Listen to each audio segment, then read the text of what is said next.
Welcome back to Banana Land. I'm your host, Sierra, here with your other host, Nathan. What's up, y'all?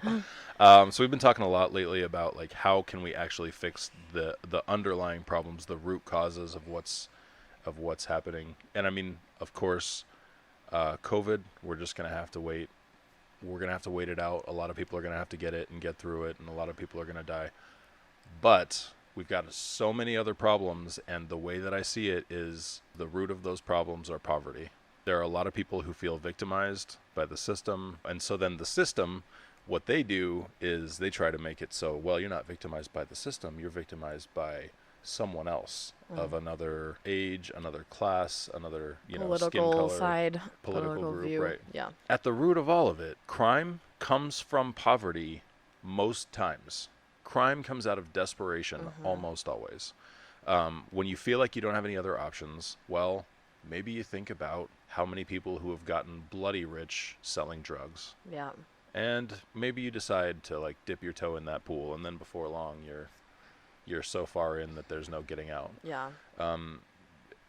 Stealing things for your family, stealing things so that you don't feel quite as bad about your situation. So like Yeah. no excuses for looting and things like that. Yeah. I detest it, but I understand it. I get how like when you have a situation that feels desperate enough, it would be really tempting even to steal just stuff that you want, Sure, and if everyone else is doing it too. especially if everyone else Yeah. is doing it, right? We need to start talking about how to get people who are poor out of poverty. And it is possible. It is possible. I have done it. I know that sounds like probably arrogant or whatever, but I mean, like, I'm telling you, I started at the bottom. My parents didn't really know what they were doing with their finances. I mean, like, very diligent. They were very frugal.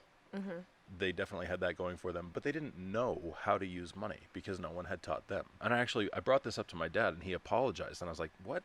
Like, I don't blame you for not teaching me something you didn't know yourself. Yeah. And I don't blame you for not knowing. Yeah. We are now in the internet age where anyone who wants to learn anything can go Google it.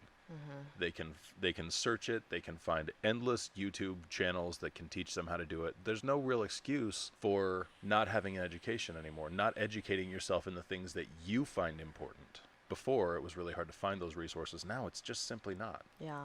So what can poor people do to step out of poverty? Okay, first of all, you got to understand lesson one: every dollar only spends once. So you should talk about guy that you helped down the street. Oh, way down the street.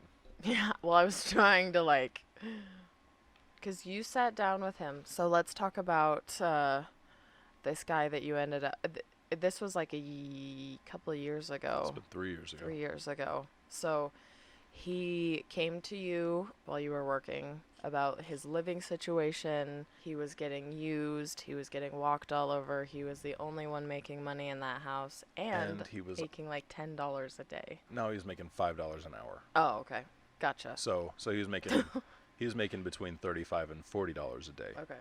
which was supposed to feed and house however many people would use him, because Yeah. he didn't put a stop to people using him Yeah. at all. He had his girlfriend living with him. He had her son, his girlfriend, and then his friends and her friends started to move in with their pets And their kids. and their kids, and no one had jobs except for him. Yeah.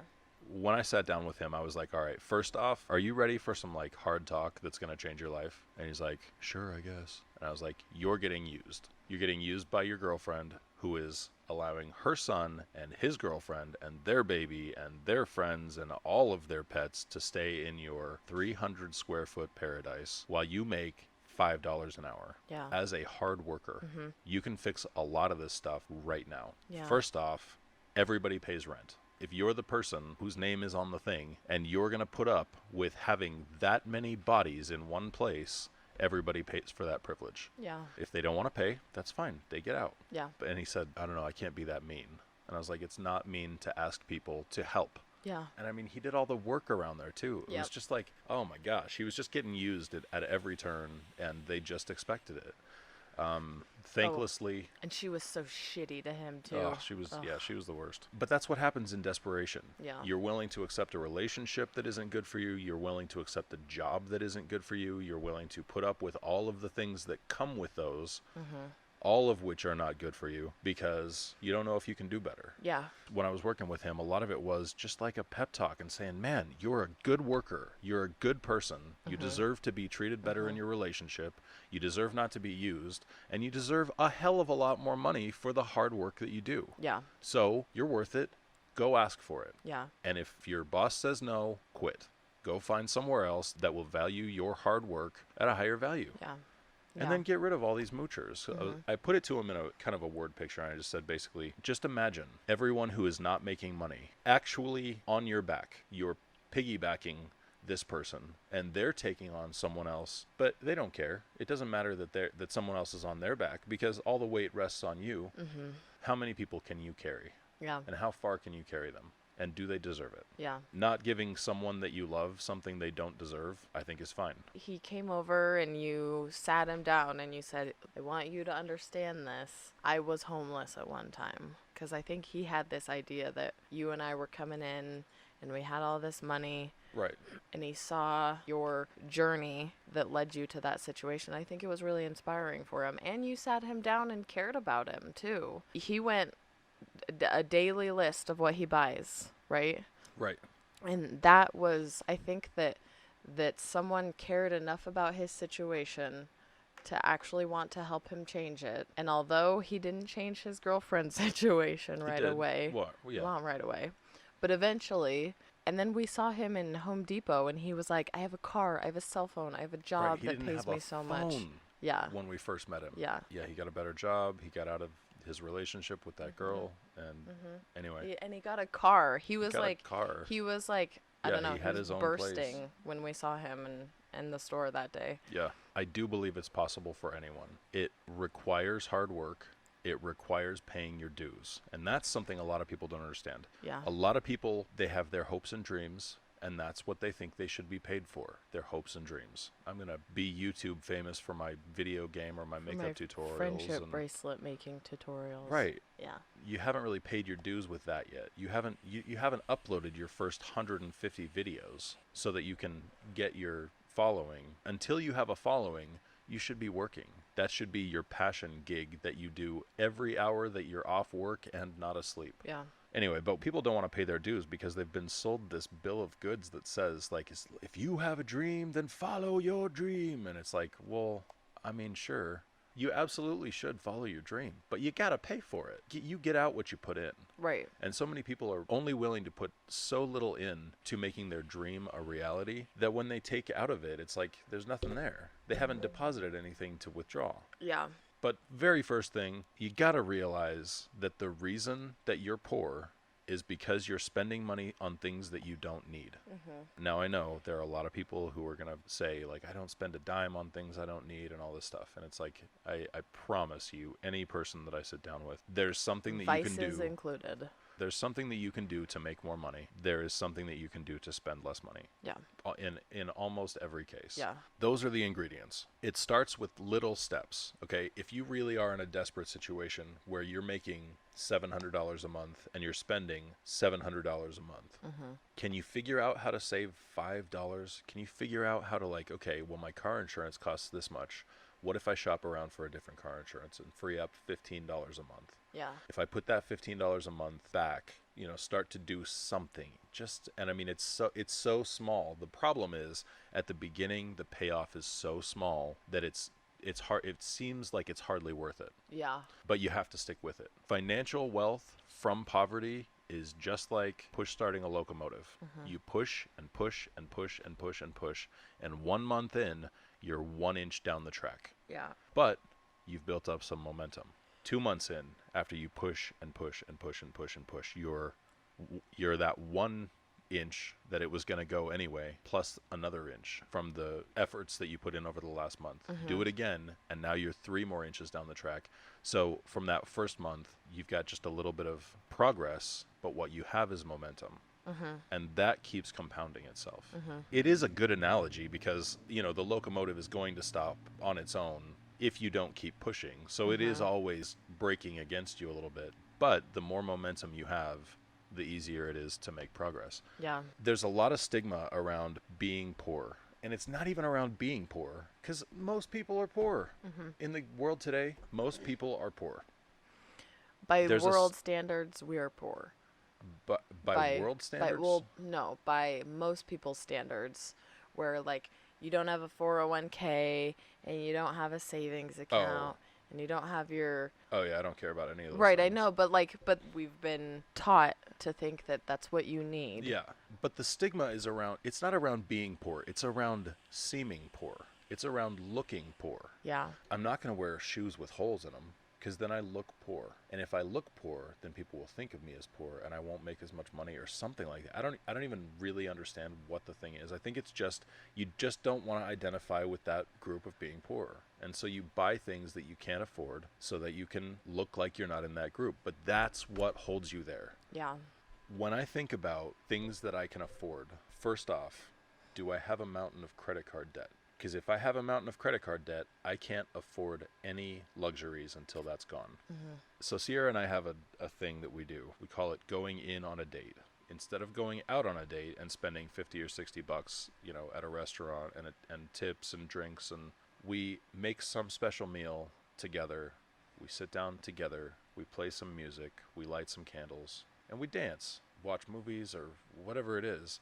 But we go in on a date, and it costs us just about the same, maybe a couple bucks more than just eating here without an occasion. But Yeah. we dress up and Yeah. we like, We make it a thing. Yeah, it's Yeah. a thing. That has made it so that we can have that feeling of a little bit of luxury while we are being really diligent with our money, so that we can put everything that we have into trying to make some passive income, because that passive income is retirement. Yeah. Every financial institution out there wants to tell you that the only way to passive income is basically, well, you save and you put, your money in stocks. And then, if those stocks grow, then, Diversify. right. If those stocks grow, then you'll be fine, right? Yeah. But sometimes they don't. Sometimes 2008 happens. Yes. And that money that you were counting on for that time, well, it's not there this year. So for that year, are you selling off stocks so that you can survive that year until the market comes back up? And the answer Hopefully is not. yes. I mean, Right, but if you don't have another income, you're going to have to either figure out another income, or you're going to have to sell off some of your long-term income. yeah. So it takes diligence. It's going to take a little creativity, but I promise you can free up more money. And then, we'll talk later on about what to do with that. But the first thing you need to do, is stop paying 20 to 30% on your credit cards. Everything you save up, just put it down on your cards. That's the first thing that's got to go. As far as like school debt, keep paying your school debt month by month. Don't have to get super aggressive on paying that stuff off. And then once your credit card debt is down, then you can figure out what you want to do with disposable income. But as long as you have credit card debt, don't consider yourself as having disposable income. What I would tell you is that if you have credit card debt, you can't afford anything yet. It's just these things that it seems so much less expensive than it actually is. If you get a 15% loan on a car, you're going to end up paying close to 35% more for the car over a 5-year term. When you look at a $15,000 car, is it worth $15,000, or is it really worth $23,000 or $4,000? If it's not, then hold off. What financial institutions want to tell you is that, oh yeah, you can afford this, because they don't give a shit about you coming in well under your budget. They care about you maxing all the way out. Yeah. They want you to spend as much as they can possibly get you to spend. So what they're going to tell you, when the responsible thing to do would be to buy a $6,000 car. Second best thing you could do is have a really good credit score and buy a $6,000 car, on some kind of loan, and end up paying $7,500 for it. The best thing that you could do is save up for it and slap down actually less than $6,000 in cash, because if it is cash, someone's willing to take less than $6,000. Totally. Yeah. What a financial institution is going to do is they're going to say, okay, you're making $1,600 a month.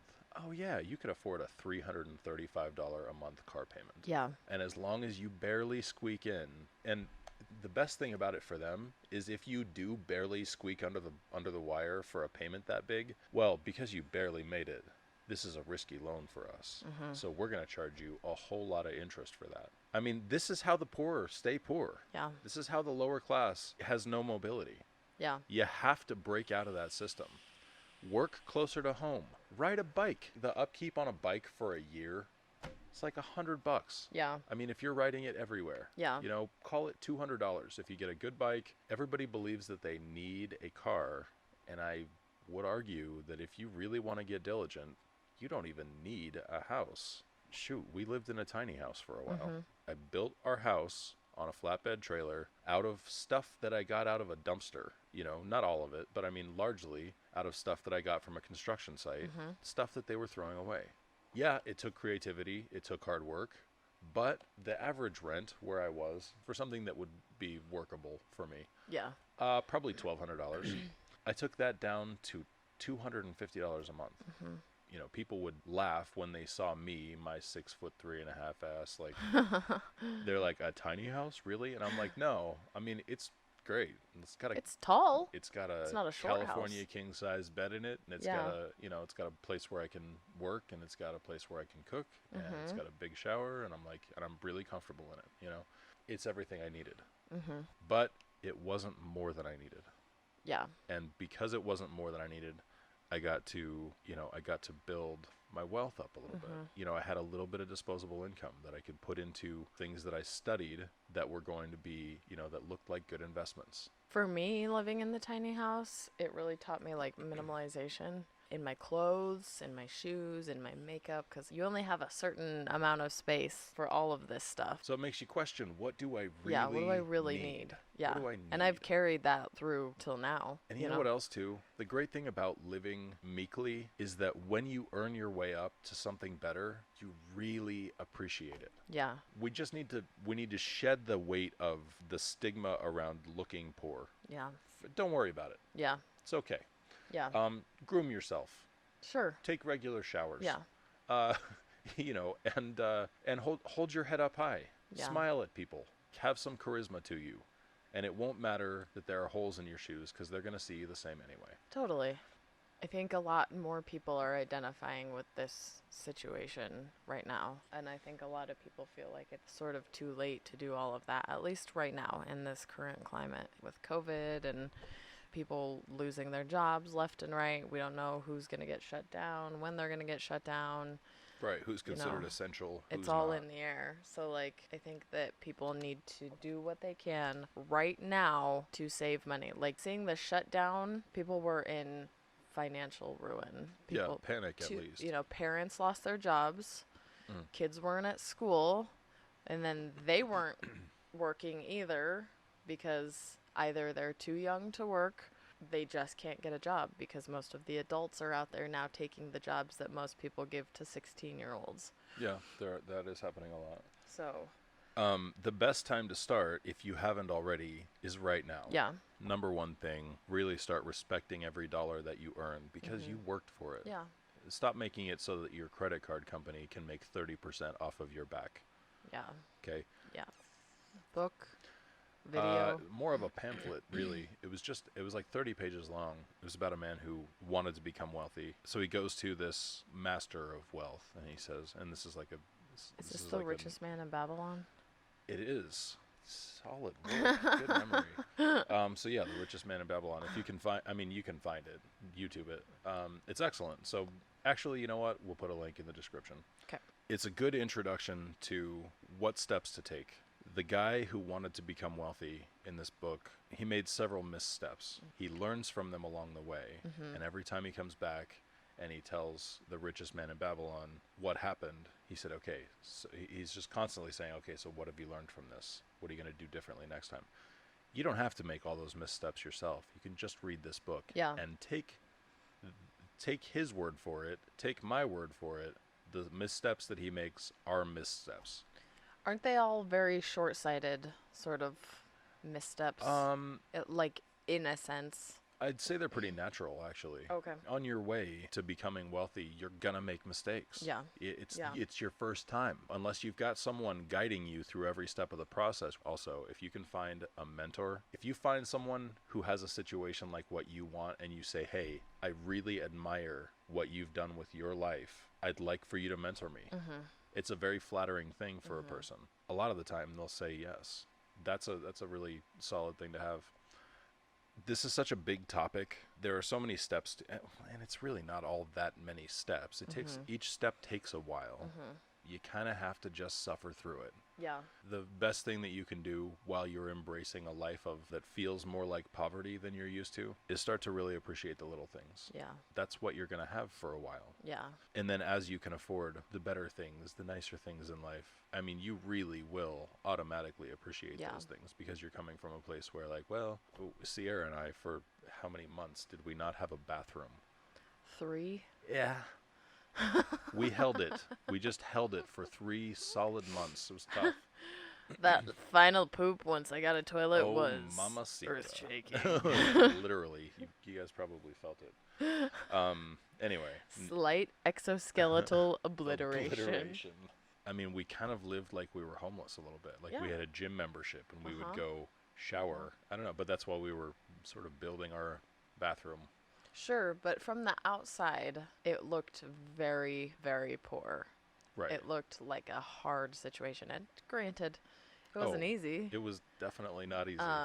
It's all part of the plan. You yeah. know? And we didn't have heat. We barely had AC. Yeah, I would it say was we rough. had heat, sort of. Oh, yeah, kind of. We had propane tanks Yeah. with on-tank heaters. Yeah. That's what we had. But, I mean, we didn't have any insulation of any Yeah. kind. It was rough. Yeah. It was rough. We had Yeah. holes in our walls, air just coming in from outside. Snow. It was rough. But because we didn't insist on, like, well, the first thing we deserve is this big house. Because of that, now we have an income for the rest of our lives. Yeah. And we're not upside down on this and a house. Right. Because we decided that this is going to be harder, but it's going to be far, far more worth it. I'll leave it here by saying the more aggressive it is, the more aggressive your plan, the more painful it's going to be, and the faster you'll get to your goal. The less aggressive, the easier, the slower. Yeah, I guess that's kind of it for now. I think next time we talk about this, I think I'd like to talk about how you can make more money at your current job or potentially get yourself on a path to making money that you've never made before. Yeah. Okay. And if you can do both, if you can make better money than you've ever made before and live way, way, way below your means, give it 5 years. Yeah. I can tell you, I really do feel like I could just about retire anyone in 5 years, no matter how poor they are. Anyway, we'll work on that later. Okay. Thanks for joining us here in Banana Land, and we'll catch you next time. Catch y'all now. Flip it a flip.